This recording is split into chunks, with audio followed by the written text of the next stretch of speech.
How to replace the maintenance cartridge in the HP PageWide XL printer series. To change the maintenance cartridge, you will need gloves and a new maintenance cartridge. Start the replacement process at the front panel. Click the Ink button, then go to the Other Supplies tab. Next, go to the maintenance cartridge and click Replace. Once the cartridge is moved to the replacement position, you have 40 seconds to change it. If you exceed that time limit, the maintenance cartridge is automatically moved back so print heads do not become dry. When you are ready to replace the maintenance cartridge, press Start. When prompted, open the maintenance cartridge door.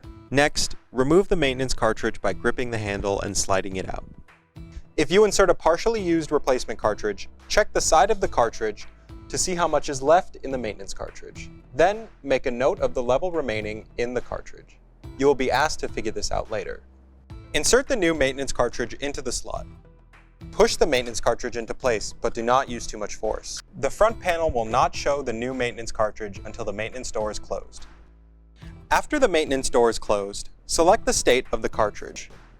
The maintenance cartridge has now been installed and you can use your printer as you normally would.